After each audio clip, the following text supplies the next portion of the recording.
I tried once to get in the Air Force to be an Air Force pararescueman, and I quit for fear of the water. I was 175 pounds.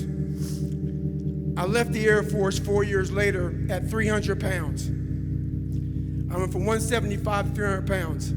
There's a long story in there on how that came to be. But I sat around and read a book on the Medal of Honor.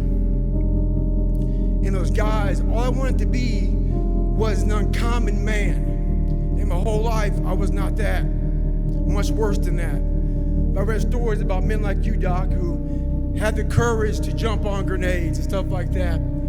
So I came home one day from working at a job called Ecolab where I sprayed for cockroaches. Made $1,000 a month, weighing 300 pounds. And I got home and I watched a show on Discovery Channel of guys carrying boats and logs, Navy SEAL training. And I decided to make a change in my life. And I called the recruiter up and he asked me these questions. You had to meet a certain age, like a certain height and weight limit. I was 6'1" and 300 pounds. He laughed at me.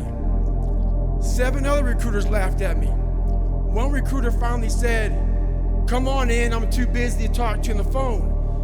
He didn't know how much I weighed. I walked in the recruiter's office and he looked at me and he said, "You're fat and you're black." I said I want to be a Navy SEAL. I didn't know there had only been 35 African-American Navy SEALs at that time in over 70 years. He said I basically had to lose 106 pounds in less than 3 months because of my age. I was getting too old. I came back 3 months later, 106 pounds lighter. Thank you.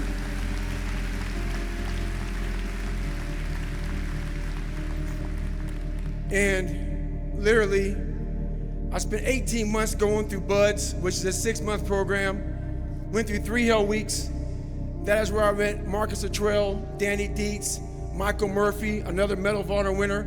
I went through hell week with all these guys, real heroes. I am not a hero. I served with real heroes. And from there, I went on to raise over $2 million for the Special Operations Warrior Foundation. But I'm going to end you with this right here. I have the most respect I can possibly muster up for all of you in this room. I know what it takes to be a combat soldier, and I used to look for courage. I thought courage was a man who won the Medal of Honor. It is. But courage is a man who's willing to put those boots on every single day of his life to go out there and fight for this country where nobody even knows what the hell they're doing or where the hell they're at. You do it for the man beside you. Thank you.